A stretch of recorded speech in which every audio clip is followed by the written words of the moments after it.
그 여자는 나쁜 여자였어요. 저를 철저히 속여 넘긴 악질이었어요. 그가 말했다. 어떻게 했는데요? 그러니까 그녀를 만난 건 지난해 12월이었죠. 이스트본의 부두에서 만났는데 나와 대화를 하는 중에 자기가 여성 모자 사업을 하다가 지금은 은퇴했다고 하더군요. 그러면서 그 사업으로 한몫 크게 벌었다는 거예요. 정확히 얼마인지는 알려주려고 하지 않았지만 15,000파운드는 좋게 되는 듯한 암시를 풍겼어요.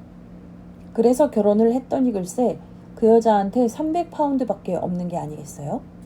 나를 고발한 여자가 바로 그 여자였어요.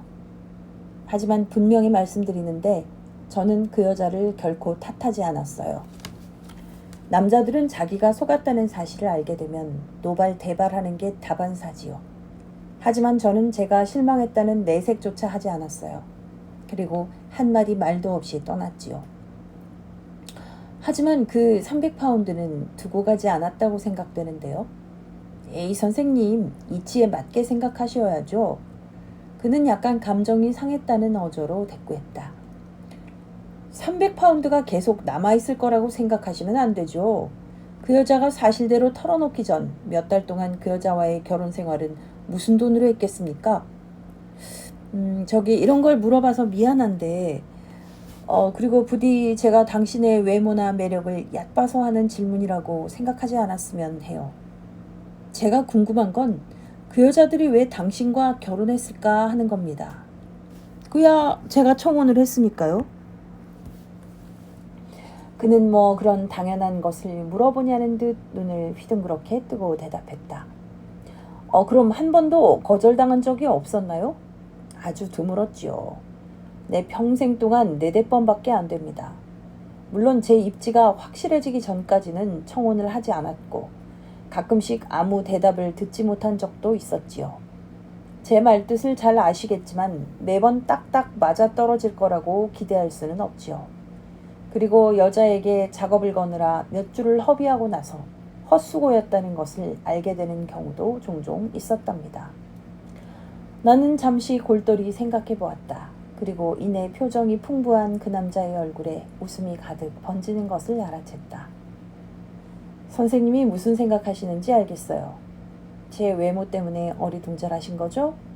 도대체 여자들이 저의 무엇을 보고 그랬는지 궁금하실 겁니다. 그런데 소설이나 영화를 너무 많이 보다 보면 그런 생각을 하게 되는 겁니다. 선생님은 여자들이 원하는 것이 카우보이 타입이나 옛날 스페인 로맨스에 나오는 불타는 눈동자, 까무잡잡한 피부, 그리고 아름다운 무용수, 뭐 이런 거라고 생각하시는군요. 웃기지 마세요. 제가 웃겼다니 기쁘군요. 내가 말했다. 선생님은 결혼하셨습니까? 그렇소. 하지만 아내는 딱 1명뿐이지요. 그 정도 가지고 판단해선 안 됩니다. 제 말이 무슨 뜻이냐 하면 한 가지의 사례를 가지고 일반화시킬 수 없다는 겁니다. 한번 물어봅시다. 만일 불테리어 1마리밖에 키운 적이 없다면 개에 대해서 무엇을 알 수 있겠습니까? 그 질문은 수사적인 표현일 뿐 진짜로 묻는 것이 아니었기에 나는 대답할 필요성을 느끼지 않았다. 그는 극적 효과를 주기 위해 잠시 말을 쉬었다가 다시 이었다. 선생님 생각이 틀렸습니다. 아주 잘못 생각하고 계신 거예요. 여자들이 잘생긴 젊은 사내에게 반할는지는 모르지만 그 사내와 결혼하고 싶어 하지는 않습니다. 여자들은 그렇게 외모를 따지지 않아요. 재치와 유머가 뛰어났지만 그만큼 못생겼던 더글러스 제롤드는 이렇게 말하곤 했지요. 이 더글러스 제롤드는 영국의 극작가랍니다. 처음 만난 여자와 10분만 같이 얘기하면 한 방에 있는 제일 잘생긴 남자를 물리칠 수 있다고요. 하지만 그것도 아니에요. 여자들은 웃기는 남자를 원하지 않아요. 그런 남자는 진지하지 않다고 생각하지요. 여자들은 너무 잘생긴 남자도 원하지 않아요. 그런 남자 또한 진지하지 않다고 생각하지요. 여자들이 원하는 건 그런 게 아니에요. 여자들은 진지한 남자를 원합니다. 안전이 첫째지요. 그리고 그 다음은 관심입니다. 저는 잘생기지도 않았고 웃기는 재주도 없을지 모르지만 확실한 것은 제가 모든 여자들이 원하는 것을 갖추고 있다는 겁니다. 그것은 바로 진지함입니다. 제 아내들이 모두 저 때문에 행복해했다는 것이 그 증거라 할 수 있지요.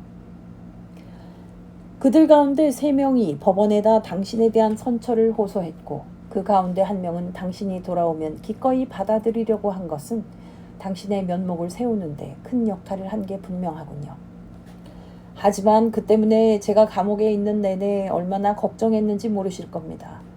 제가 석방되어 나올 때 그 여자가 교도소 문 앞에서 기다리고 있을지 몰라서 교도소 소장한테 제발 아무도 저를 보지 못하게 교도소를 몰래 빠져나가게 해주십사 간청까지 했다니까요. 그는 손에 낀 장갑을 또다시 매만지고는 집게손가락에 난 구멍을 빤히 쳐다보았다. 이것은 하숙집만 전전하는 호랍이라는 증거입죠. 남자가 돌봐주는 여자 없이 어떻게 늘 깨끗하고 말쑥하게 하고 다닐 수 있겠어요? 저는 결혼을 너무 많이 한 사람이라 호랍이로는 살 수 없습니다.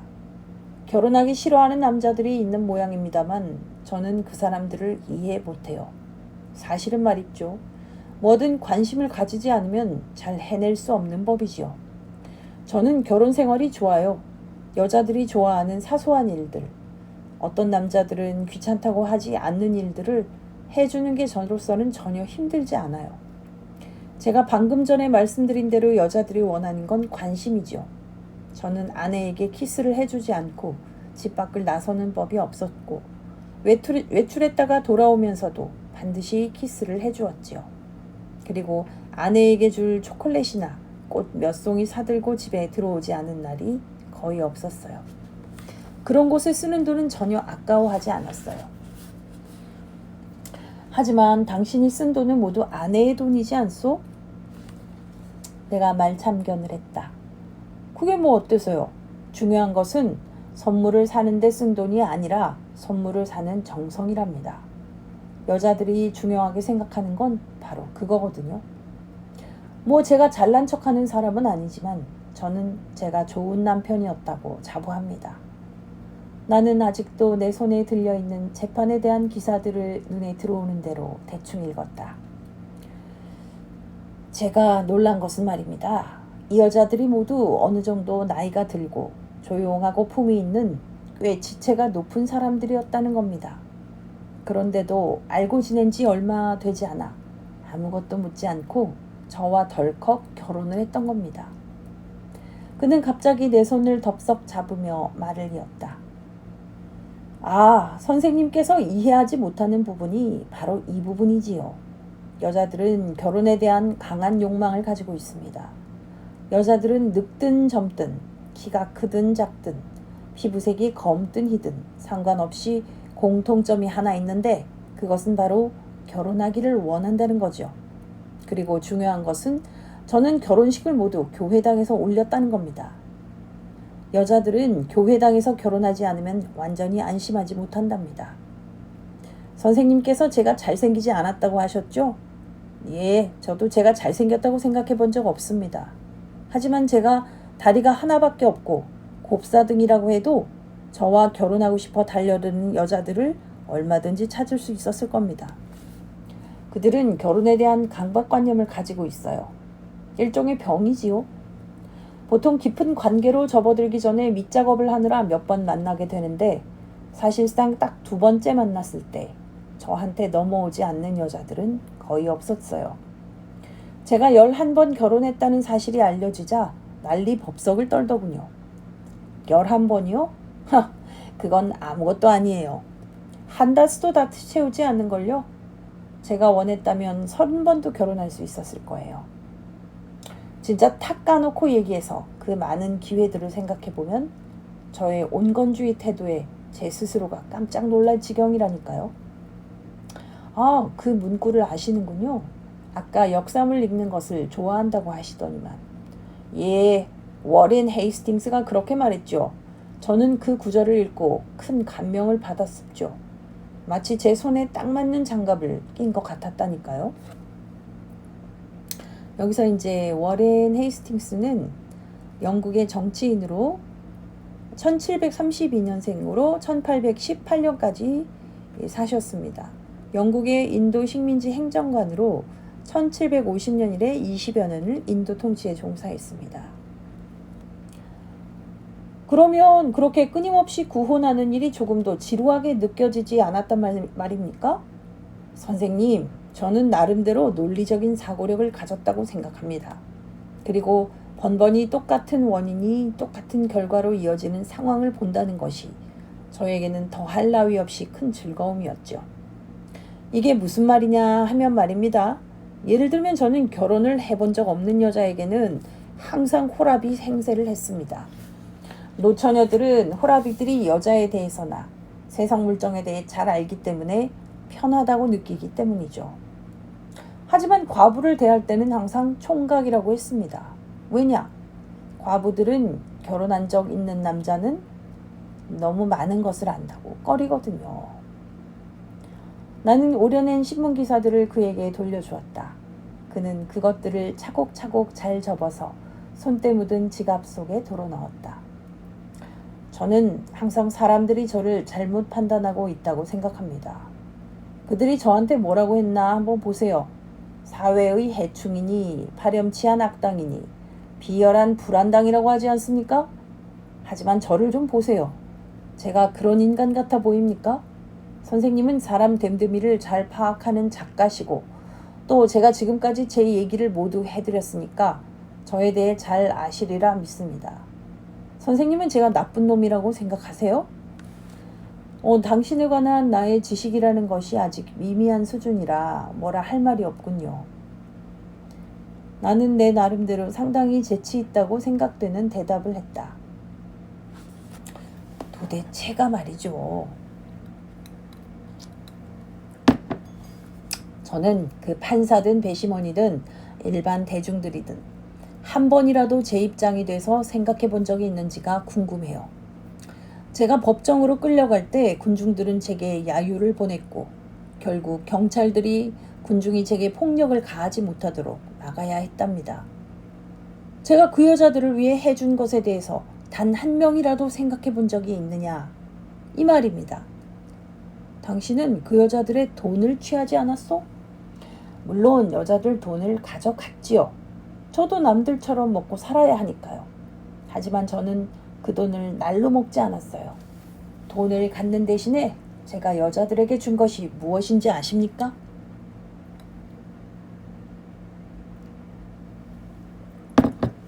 그는 이렇게 묻고는 마치 내 입에서 대답이 나오기를 기다리는 듯 나를 쳐다보았지만 이 질문 또한 수사학적 표현에 불과했다.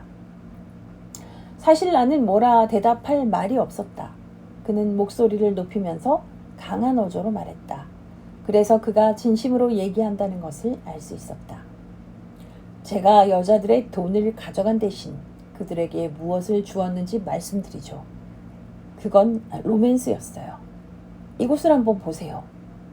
그는 바다와 수평선을 품을 듯이 팔을 활짝 펴서 큰 원을 그리며 말했다. 영국에는 이와 같은 장소가 100군데가 넘어요. 바다와 하늘을 보세요.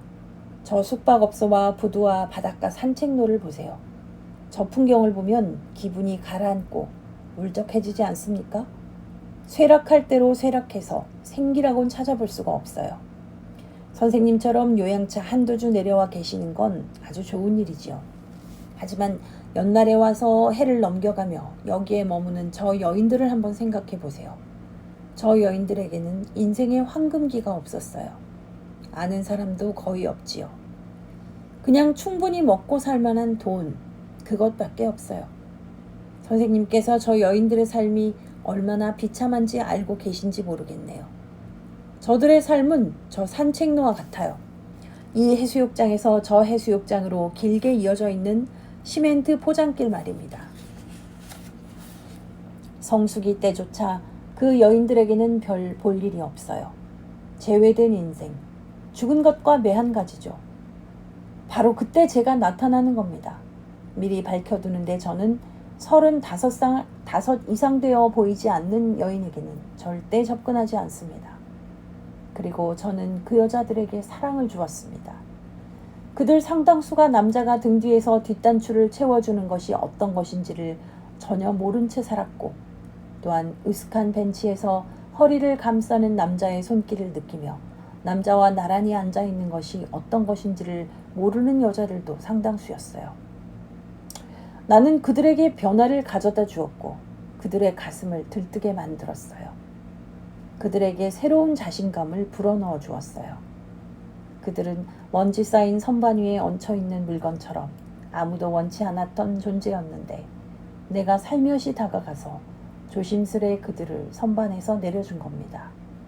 생기 없는 그들의 삶에 포근한 햇살 몇 가닥 뿌려주는 것. 바로 그게 제가 했던 일이지요. 그러니 그들이 내가 건넨 손을 덥석 붙잡고 제가 다시 돌아오기를 원하는 것도 그리 놀랄 일이 아니지요. 저를 고발했던 유일한 여자는 여성 모자 사업을 했어요. 자기 말로는 과부라는데 제가 보기엔 한 번도 결혼한 적이 없는 여자였어요. 사람들은 내가 여자들에게 비열한 짓을 했다고들 말하지만 사실상 저는 자신들의 인생에 볕들날이 올 가망이 쥐꼬리만큼도 없다고 생각했던 11명의 딱한 인생에게 행복을 가져다주고 황홀감을 맛보게 해주었어요. 사람들은 나를 악한 이니 불량배니 하며 욕을 해대지만 그건 그들이 쥐뿔도 모르고 하는 소리지요. 저는 사실 박애주의자올시다. 그런 저에게 그들은 5년을 구형했어요. 인도주의 협회에서 훈장을 줘도 시원찮을 판국에 말이죠. 그는 골드 플레이크 빈갑을 꺼내더니 고개를 내저으며 울적한 표정으로 빈 담뱃갑을 바라보는 것이었다. 내가 담배 케이스를 건네자 그는 아무 말도 없이 담배를 꺼내 피웠다. 나는 불안당이라는 오해를 받고 있는 선량한 한 사나이가 감정을 억누르느라 애쓰는 광경을 지켜보았다. 그런데 제가 거기서 얻은 게 무엇인지 아세요? 그는 이렇게 묻더니 이내 말을 이었다. 숙식 해결과 담뱃값 정도랍니다. 돈 모으는 건 불가능했어요. 보시다시피 지금 이렇게 나이 먹고서도 주머니에 반 크라운도 없는 신세잖아요. 그는 곁눈질로 나를 흘낏 보았다. 제가 이런 신세가 된 것은 엄청난 추락이지요. 저는 여태 빚지는 법 없이 내 힘으로 살아왔고 내 평생 친구한테 돈 빌려달라는 아쉬운 소리 한번 하지 않았습죠. 저기 이왕 말이 나왔으니 하는 말인데 선생님, 제가 작은 부탁 하나 청해도 될는지요? 이런 말하기 부끄럽지만 제게 1파운드만 주신다면 큰 도움이 되겠습니다. 그 중혼자가 내게 준 즐거움은 1파운드어치는 분명히 되었으므로 나는 지갑을 꺼냈다. 기꺼이 드리지요. 내가 말했다. 그는 내 수표책을 쳐다보았다. 선생님, 2장 써주시면 안 될까요? 그러리다. 내가 그에게 1파운드 수표 2장을 건네자 그는 그것을 받아들며 작게 한숨을 내쉬었다. 선생님은 이 돈이 한때는 어디서 하룻밤을 보내야 할지에 대해 아무 걱정 없이 안락한 가정생활을 했던 한 남자에게 얼마나 큰 의미가 되는지 모르실 겁니다. 저기 한 가지 내게 말해 주었으면 하는 게 있는데 혹시라도 내가 당신을 놀리는 게 아닌가 하는 생각은 말았으면 해요. 우리 남자들은 여자들이란 대체로 주는 것보다 받는 것이 더 축복이다라는 금언을 따른다는 고정관념을 갖고 있지 않습니까?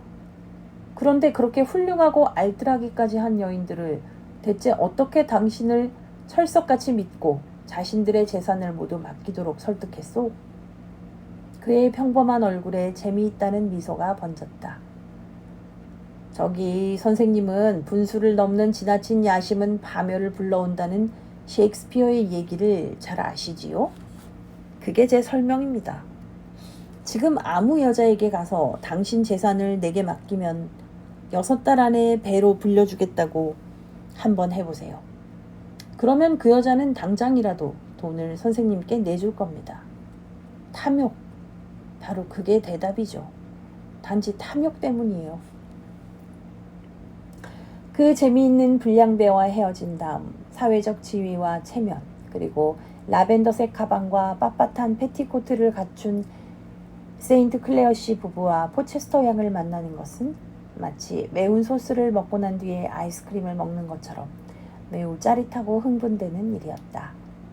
그 즈음 나는 매일 저녁을 그 집안 사람들과 함께 보내게 되었다. 두 숙녀가 자리를 뜨자마자 세인트 클레어 씨는 내 테이블로 자기와 포트와인을 한잔하자는 전가를 보내왔다. 와인을 마신 뒤에 우리는 로비로 나가서 커피를 마셨다. 세인트 클레어 씨는 혼자 오래된 브랜디를 마셨다.